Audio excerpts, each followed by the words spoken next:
Okay everyone, so now we are learning the keywords used in inheritance. First of all, if we talk about a class, let's say we are having a class here which is class A. Now every class contains the data members and the member function.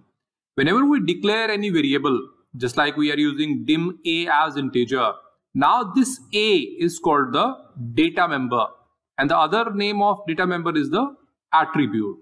And second thing, whenever we are going to declare any procedure or the function, just like here we have declared sub Ankit. Now this is a procedure because there is a brackets and sub is the ending.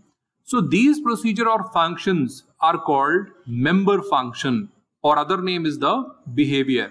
So the class is the combination of data members and the member function, or we can say that the class is the combination of attribute and behavior. Whenever these attributes and behavior means data members and member functions, we want to access in some other class. Let us suppose that we are having other class which is class B. Now here I want that the members of class A should be accessible here. This is called inheritance. And the class whose members are taken, that is called the parent class or the base class. And the class who is taking the members, that is called derived class or the subclass. So who is providing is the parent and who is taking is the derived or the child. And which members we can access? We can access the protected members and the public members only. We cannot access the private members. So class A, public and protected members can be accessed by class B. This is called inheritance. Now in this inheritance, there are so many keywords which are required. Now the first keyword is the inherits. Let us suppose we are having a class A and we are having one more class B. If the class B wants that the members of class A can be inherited into the class B, then class B needs to write this keyword which is inherits. Then afterward writing the class name A. So we can say that this keyword is used for inherit the class. The next keyword is must inherit. As the name signify must inherit, that means the inheritance of this class is must. So let us suppose that we are having a class A. Suppose we have created two more classes, class B and class C. If I want that class A should be inherited by class B as well as class C or any other class which is created, because class A is most important for everyone. So we are going to use the word which is must inherit before the class A. So must inherit keyword indicate that the class must be inherited by every other class. The classes where we make the compulsion that it should be inherited by every other class is called the abstract class. So here this must inherit keyword is used to create the abstract class. The next keyword is not inheritable. Let us suppose we are having class A and class B. If we want that somebody try to inherit the class A and that is not able to inherit, so nobody can inherit that class, then we will use this keyword that is not inheritable. As the name signify not inheritable, so that means the class is not inheritable with any of the class. So nobody can inherit that. So if the class is marked not inheritable, then it cannot be inherited. Or in the other words, we can say that not inheritable class cannot have its subclass or derived class. That means the subclass or derived class of this class cannot be created. The next keyword is my base. Let us suppose we are having class A and class B. In the class A we are having the constructor. We know that constructor is having the name which is new. In the class A we are having a procedure, let us suppose with the name F. And also with the same name in the class B we are having F. So same procedure name is there. We assume that class B is inheriting the class A. Whenever an inheriting class is having the same procedure name as the parent name, So that is called the example of overriding. The parent class also the named as base class. And if we talk about the child class, that is known as subclass. If we want that from the child class, we want to access the constructor of parent or the overridden method of parent. That means if you want to access from derived class to the base class, constructor or overriding method, then this keyword is used, which is called my base. Who is my base? My parent is my base. And in my parent, whatsoever constructor or the overriding method is available. So to access that, this keyword is used, which is my base. So my base keyword is used to call the parent class constructor or parent class overridden method. Let us suppose we assume that there are three classes. One is class A, then class B, then class C. Now class C is inheriting the class B and class B is inheriting the class A. So if we use the my base method in class C, then it is going to access the members of its immediate class, that is class B. So you cannot access the members directly to your grandparent. No, you can access the members of your parent. So your parent constructor and overridden method can be accessed using the my base. So we can say that it refers to immediate superclass. We can only navigate to the just parent. We cannot go beyond that. Just like here, we can access B, but we cannot access A from using this my base. So we cannot navigate to more than one level from the child class. So if we are available on the class C, then we can only access its direct parent, that is class B. But we cannot go to the grandfather on class A. That is not possible. So remaining on the class C, we can access the B, but not the A. To access the A, we should go to the B. So immediate access is possible using the my base keyword. Next keyword is overloads. Let us suppose we are having a class A. In this class, we are having two methods. Let us suppose that the name of method is F. So two methods with the same name. Now that is the concept of overloading. But in the overloading, we are having the restriction, that is their argument can be different. Just like here, let us suppose that I am using only one argument, which is A.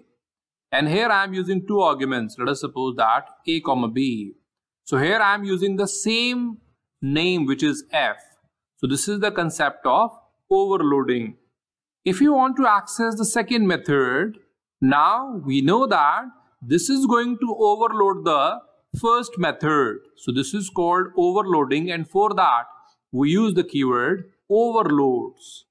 This overloads keyword signifies that the second method is going to overload the first method. Now the second method will work. So this is the overloading. So overload keyword indicate that the method is overloading. Many of the times in the .NET program, we have seen that this overloads keyword is not used. There is a reason. Whenever two methods of the same name are there into the same class, then this overloads keyword is not required. So we can say that if methods are in same class, then this overloads keyword is not necessary. Next keyword is overridable. Let us suppose that we are having a class A and class B. Class B is inheriting the class A. That means it is accessing the members of class A. Assume that both are using the same name function. Let us suppose F. So that is available into the F as well as into the B. If you want that, the class A method can be overridden by class B method, then we use this keyword overridable. That means we are allowing the class A method to be overridable. So anybody can override that. Overridable keyword allow method to be available for override. The next keyword is overrides. Let us suppose that we are having a class A and class B. Class B is inheriting the class A. That means all the members of class A will be coming to class B. Let us suppose that both are having same name function. I am assuming that f is the name. So the same name function is available in both the classes. Whenever the parent and child both have the same name function, that is the example of overriding. And let us suppose that class A method have used the keyword overridable. Meaning is that class A method f is now allowed that anybody can override that. Whenever we use the overridable, anybody can override that method. So now if we want that class B function f need to override the class A method, then it will use the keyword overrides. Meaning is that the class B method f is now taking the complete control over the class A method. Now the class B method will work. So this is the overriding. Whenever a method is going to override any other method, then it use the keyword overrides. That means I am going to override. So this is used to override the overridable method. The next keyword is not overridable. Let us suppose we are having class A and class B. Class B is inheriting the class A. That means all the members of class A can come to the class B. Let us suppose both the classes are having the same name function, which is f. Whenever the same name function is available in parent and child class, that is the concept of overriding. That means child can override the method of the parent. But here if you want that the class A method should not be overridable, then we will use the keyword not overridable. The meaning is that overriding is not possible here. So if the class B method f want to override the class A method, that is not possible. Even we apply the overrides keyword, it is not possible because the method is not available for overriding. So any of the child class method cannot override the parent method because here not overridable keyword is used. So not overridable keyword prevent method to override. The next keyword is must override. Let us suppose we are having class A, class B and class C. Here A is the parent class and B is the derived, as well as C is also derived from the A. That means B and C classes can access the members of class A. Assume that class A contain a function named f. Whenever we want that if in the parent there is a function exists and everybody who is the derived class of this parent should also make that function, then we use the keyword must override. So when in the parent class A we made the function must override, then all the child classes have to make this function compulsorily. Every class who is child of A need to make this function. So that is a compulsion. That's why the keyword is used must override. So whosoever is the derived class from the parent class, they are compulsorily create that function and that should be overrided. This is the example of overriding, and here the overriding is must. So all the derived classes need to make this function. So must override keyword indicate that method must be overrided. So these are the various keywords which are used into the inheritance.